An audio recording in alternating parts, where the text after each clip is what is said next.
Eu quero ler um texto com vocês aqui no Evangelho de Mateus. Eu já tinha dito para vocês outro dia que a base de toda a doutrina de Jesus está em Mateus capítulo 5, capítulo 6, capítulo 7, Lucas capítulo 6, versículo 20 a 48. Quando se fala do Sermão do Monte, que foi uma série de ensinos que Jesus ensinou para aquela multidão que estava sentada ali, mas que é a base, a essência do que o Evangelho é e representa, entendeu? A gente sempre tem a ideia na mente de que o Evangelho é uma religião, que o Evangelho é uma igreja, mas o Evangelho tem um nome, que é Jesus. Porque Evangelho significa boa notícia, boa nova. Jesus trouxe uma boa nova para um povo que estava perdido, até porque o livro de Mateus, no capítulo 4, diz assim que o povo que estava nas regiões das trevas e da sombra da morte, veio sobre eles uma luz e irradiou sobre eles. É a luz da doutrina de Cristo, do Evangelho de Cristo. Então a essência do Evangelho está nesses capítulos. Se você captar esses capítulos e ler os Evangelhos, Mateus, Marcos, Lucas e João, são 4 evangelhos. Se você lê esses evangelhos, um versículo após o outro, sem se preocupar com título, com número, com nada, algo vai mudar na tua mente. Você lê primeiro Mateus, lê todo, depois lê Marcos, depois Lucas e depois João. Depois volta a ler de novo e lê de novo e vai lendo. Aí você vai entendendo, lá dentro de você, você vai absorvendo uma maneira de viver, uma maneira de andar, uma maneira de se comportar. Jesus não veio trazer para nós religião. Ele veio trazer um espírito, como eu disse outro dia. Trazer algo de bom para que a gente experimente no nosso dia a dia. E esse texto aqui de Mateus, no capítulo 5, ele está recheado de tantas doutrinas. Eu vou ler algumas passagens aqui para vocês de toda essa maravilha que tem esse texto. Ele começa aqui no capítulo 5 falando das bem-aventuranças. A palavra bem-aventurado significa ser feliz. E aí ele vai dizendo passo a passo quem são as pessoas que são felizes. E ele começa dizendo assim: felizes, bem-aventurados são os humildes de espírito. Tem um espírito humilde, tem um espírito receptivo, tem um espírito que recebe as coisas, acolhe as coisas. Felizes são os humildes de espírito, porque deles é o reino de Deus. Os humildes de espírito são aqueles que acolhem com mansidão, dentro deles a palavra de Deus que está sendo colocada neles. E o reino de Deus é dessas pessoas que são submissas. Ser humilde de espírito é ser submisso. Ser submisso à própria palavra de Cristo. Ele continua dizendo: felizes são os que choram, porque serão consolados. O choro pode durar uma noite, mas a alegria vem pela manhã. Quando você se entristece com as coisas, muitas vezes, que estão acontecendo, e não estou falando de um choro apenas de derramar lágrimas, é de uma tristeza, porque as coisas não dão certo, porque você queria que desse certo essas coisas, mas elas não estão acontecendo. Então não se preocupe quando você crê e você se encontra nessa situação. Você sabe que de Cristo você tem o consolo. Felizes são os mansos, porque eles herdarão a terra. A mansidão é um fruto do Espírito. O fruto do Espírito é paz, alegria, mansidão, domínio próprio, temperança, entre outros. E contra esse tipo de atitude não tem lei. Quem tem um espírito manso domina. A pessoa mansa domina. Bem-aventurados são os mansos, porque eles herdam a terra. Bem-aventurados, felizes, são aqueles que têm fome e sede de justiça, porque serão fartos. Aqueles que almejam a justiça em todos os sentidos da existência. Aqueles que desejam ardentemente essa justiça serão saciados dessa justiça. E o interessante é que Jesus, ele foi feito para nós justiça de Deus. E eu sou justo em Cristo. Eu sou justificado pela justiça de Deus em Cristo. Felizes são os misericordiosos, porque alcançarão misericórdia. Quando você exerce misericórdia a uma pessoa, quando você não paga o mal por mal, quando você volta atrás, exerce misericórdia com as pessoas, você alcança a misericórdia. Por isso que é feliz aquele que se condói, aquele que tem empatia com o próximo. É ter misericórdia. É se doer pela dor do outro. E quanta coisa tem sido ensinado aqui por Jesus em 4, 5 capítulos. Felizes são os limpos de coração, porque verão a Deus. Senhor, quem entrará na tua presença, no teu santuário? Aquele que tem as mãos limpas e um coração puro. Felizes são os pacificadores, porque serão chamados filhos de Deus. Felizes são aqueles que são perseguidos por causa da justiça, porque deles é o reino de Deus. É muito ensino de Jesus nos trazendo vida através dessas letras. Felizes são todos vós que por minha causa vos injuriarem, vos perseguirem e mentindo disserem todo mal contra vocês.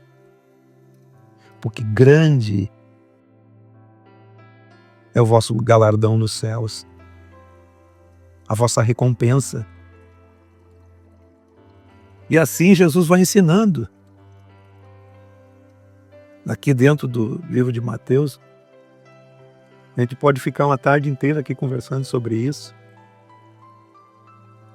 O próximo versículo aqui ele diz assim: vós sois o sal da terra. Para que serve o sal? Para salgar.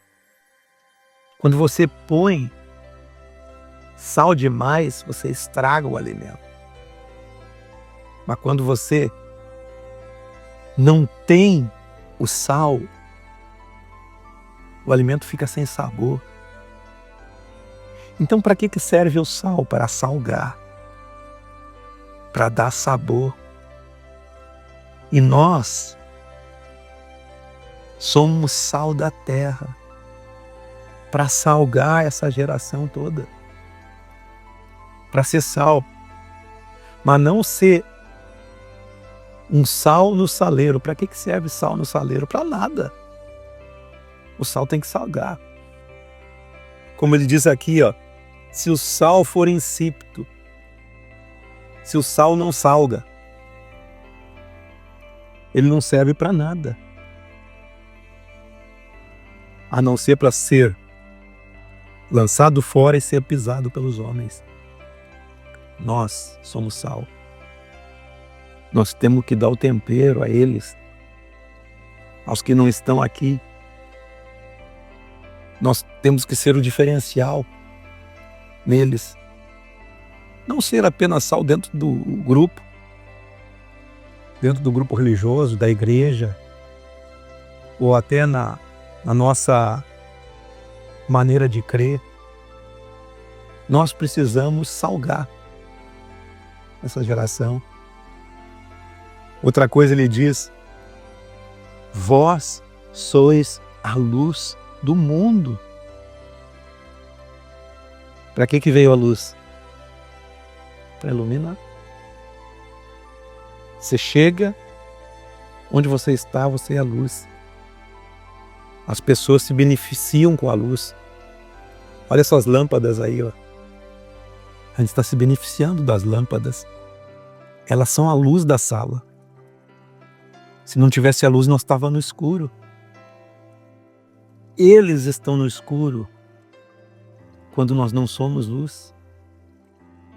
Não está se falando aqui de regras para você viver, e sim de uma vida para você viver. É uma doutrina. O ensino do Evangelho é uma vida para você viver, sendo luz, tendo misericórdia, tendo longanimidade, mansidão, sendo tempero, sendo aquele que é pacificador, sendo aquele que é manso, sendo aquele que é humilde de espírito, humilde de coração, aquele que exerce misericórdia, aquele que pacifica, embora sendo perseguido, embora as pessoas mintam a seu respeito. Vós sois a luz. E quando uma luz brilha, ele diz aqui que não se pode esconder uma cidade sobre um monte. Você já viram cidades edificadas em montanhas, né? Como é que se esconde? Não se esconde. É uma luz. E nem se acende uma lâmpada para pôr embaixo do alqueire, embaixo de um cesto, embaixo de uma mesa. Onde é que você põe a lâmpada? Num lugar alto, para dar luz. Assim também, brilhe a vossa luz diante dos homens, para que vejam as vossas boas obras e eles glorifiquem a Deus através de nós. Nós devemos estar muito além das regras e mandamentos. Porque tem muita gente que cumpre as regras e mandamentos, mas não tem dele o espírito daquilo. Para que serve? A gente não sabe por que está fazendo. não entende o sentido. Quando Jesus fala aqui, vocês ouviram o que foi dito lá no Velho Testamento, aos antigos, não matarás, e quem matar está sujeito a julgamento. Aí Jesus vem e diz, eu porém vos digo, eu digo algo diferente para vocês, aquele que se irar, tiver ira contra o seu irmão, está sujeito a julgamento. Não é só matar, é se irar. E quem proferir um insulto ao seu irmão, essa palavra insulto, o que quer dizer no original? O termo original no grego é raka, que significa dessignificar. É você tratar uma pessoa com insignificância. Entendeu a profundidade disso? É você apenas não considerar fulano. Para mim, tanto faz como tanto fez esse fulano. Quantas vezes nós já fizemos isso? E Jesus está dizendo, quem fizer isso, quem chamar de tolo, está sujeito a sofrer os danos do inferno de fogo. Um lugar de castigo, onde você vive sem a existência de Deus. Pessoas hoje, no nosso meio, vivem no próprio inferno, que é o inferno da dessignificação das pessoas. Quando a gente dessignifica uma pessoa, nós trazemos o próprio inferno para nós. A nossa vida não faz sentido. Porque todo evangelho é sobre o amor ao próximo. Ninguém pode amar a Deus que não vê, ou dizer que amamos a Deus, se nós não podemos amar aqueles que nós estamos vendo. Não é verdade isso? É por isso que o evangelho é tudo diferente da religião. A religião, a gente vai na religião, manda uma cartilha desse tamanho, você tem que fazer isso, você tem que fazer aquilo, você tem que fazer. Você não tem que fazer, você tem que crer. E andar segundo Cristo nos ensina. Eu falei pouquíssimas coisas aqui, o nosso tempo já está acabando. Mas tem tanta coisa nesses 3 capítulos. Nós podíamos aqui falar e refalar. Coisa simples. Olha só o que ele diz. Se você, quando trazer a tua oferta ao altar, que era um costume deles, e lembrares que o teu irmão tem alguma coisa contra ti, você não se dá com ele, ou ele não se dá com você. Quando você lembrar disso, sai daqui, vai lá, reconcilia-te com teu irmão e depois você volta e faz a tua oferta.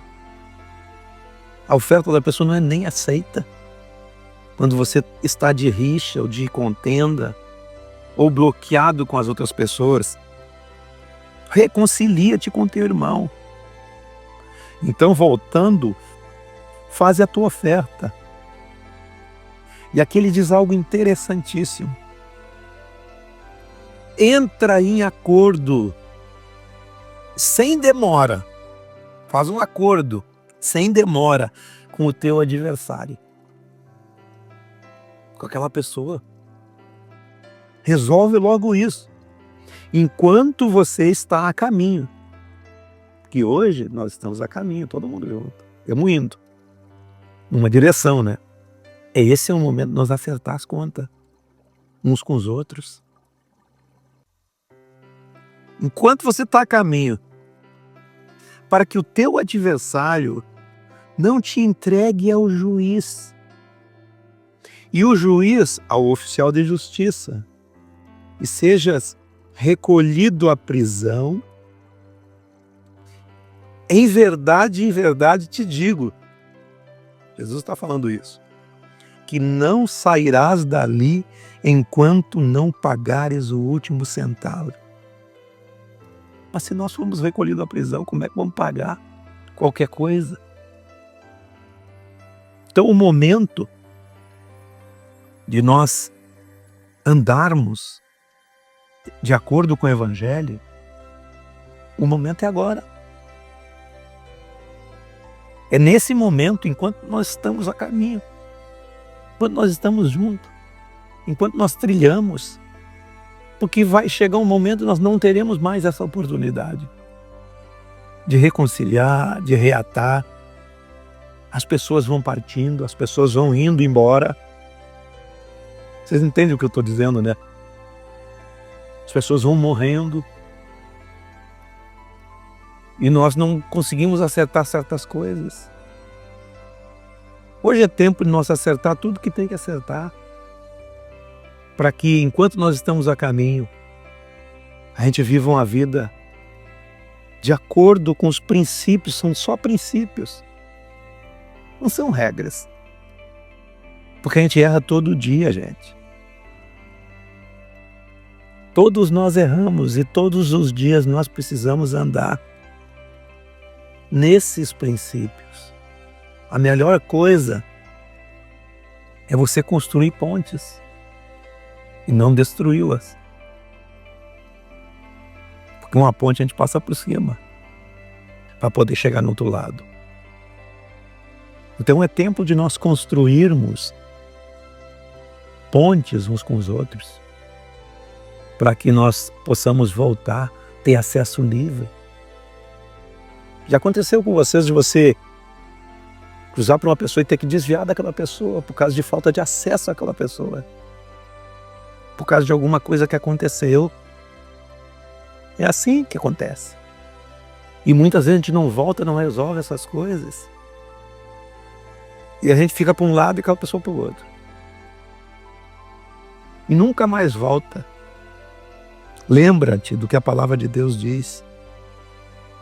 Entra em acordo sem demora com o seu adversário, com o seu irmão que te feriu, sua irmã, seu pai. Não são adversários, mas a gente guarda muitas mágoas, muitas coisas na existência, e a gente tem que andar em perdão e amor e graça todos os dias. Voltando atrás, acho que eu fui mal aquele dia, eu levantei a voz, não queria levantar a voz, eu não queria falar daquele jeito, eu não queria ter aquela reação. Nem todos temos o domínio próprio, como a palavra de Deus diz. Estamos sendo cada dia exercitados. Muitas vezes nós saímos do sério, e no sair do sério a gente fere uma pessoa ou outra. Nós já ferimos. Então é tempo de nós vivermos esse espírito. Isso é bom no Evangelho. Não tem outra coisa melhor no Evangelho. É de que você, quando você pede perdão, ou você libera perdão para as pessoas. Liberar perdão é você desamarrar aqueles corpos mortos que estão amarrados em você. Que você fica levando aquela culpa com você, aquele é um defunto que está se decompondo e você não consegue viver. Por isso nós temos que acertar essas coisas para que a gente se livre. Eu te perdoo, eu me coloco em perdão, me perdoa. Eu fui mal, eu falei errado, eu não queria falar. Eu fui grosso, eu fui estúpido. Não vai cair nem um pedaço de nós. Mas você vai ver que você vai ficar leve. E as pessoas vão se impressionar com você. O que eu estou falando para vocês aqui é para a prática diária da vida, com namorada, com um irmão, com irmã, com pai, com mãe, com avó, com vizinho, com colega, com toda a gente que aparecer na sua frente, até as pessoas estranhas, que você acha que talvez não tenha importância, mas tem. Tem importância sim. porque nós não podemos perder esse tempo aqui, né, de nós ter essa comunhão e ter esse mesmo Espírito de Cristo, né, sendo desenvolvido em nós. Amém? Que Deus abençoe vocês. Eu vou orar com vocês agora. Pai, em nome de Jesus, nós te agradecemos pela tua palavra, pelo teu Espírito. E aquele que vai ouvir essa palavra depois, que eles possam ser totalmente edificados e transformados pelo poder da tua palavra, pelo poder do teu evangelho, pelo poder do teu Espírito, pelo poder da tua graça renovadora, criadora, curadora, restauradora. Nós te agradecemos, Senhor, em nome de Jesus. Amém?